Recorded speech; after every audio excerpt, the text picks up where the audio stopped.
Well, it's the final day of 2020 as we upload in the afternoon of December 31st. Tomorrow's the start of a new year, and I think we have a lot to look back on this year. A lot of things happened, both for the church, for the country, for the world. There were so many different things that changed, so many new things, so many good things and bad things, and we made it through the all 366 days.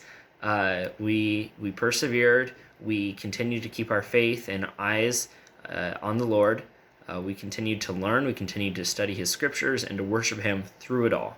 And I cannot be more proud of you as your pastor, more proud of our church, what we have been able to do. We've come together through hard times. We have supported each other, and that has just been great. It's been wonderful becoming a part of this community, and I look forward to many more years being a part of this community. So, to close out the year, we have one more devotional from Proverbs. For the year, I mean. We're going to continue going through Proverbs, ideally until we finish the whole book, which could take a while. We're about 1/4 of the way through now. We're on chapter 8 out of 31. But we're going to go ahead and start with chapter 8. We're going to read just the first dozen or so verses. And this chapter is taking a step away from the topics of the previous chapter, where the previous chapter was talking about warnings against the adulterous woman, and the chapter before that, warnings against folly. Now we are simply once again seeing the character of wisdom taking the stage and crying out a call to return to wisdom, or a call to continue in wisdom. So let us go ahead and get started with verse 1. Does not wisdom call out? Does not understanding raise her voice? At the highest point along the way, where the paths meet, she takes her stand.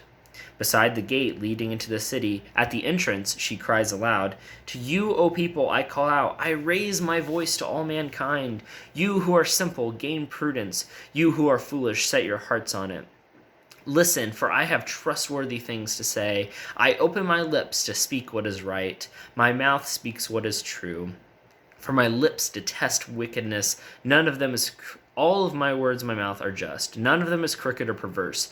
To the discerning, all of them are right. They are upright to those who have found knowledge. Choose my instruction instead of silver, knowledge rather than choice gold.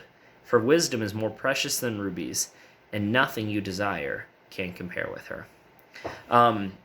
So I'm a pretty simple guy when it comes to accessories and clothing. Majority of my life, just kind of jeans and t-shirt. If it gets cold out, I throw on a coat. That's just how it's been almost every day of my life. I wear jeans and t-shirt. There are events that call for otherwise. Like if I'm going swimming, I'm not going to wear jeans to that, obviously. Or if I'm at a wedding, I'm usually going to wear something nicer. And then, of course, on Sundays, you guys see me in button-down t-shirt and dress pants. But day-to-day life, I'm in jeans and t-shirt. And that's what I'm comfortable with. That's what I'm happy with. And until just a couple months ago, accessories were nada for me. Or if I did wear an accessory, it was a rather inexpensive piece, usually nothing that had any great value to me. But then I got married, and now I have a gold ring on my finger. And this gold ring means a lot to me, not just because of not just because of what it's made of, but because of why I got it. It is precious to me because it represents my marriage to Maya. And that has great value.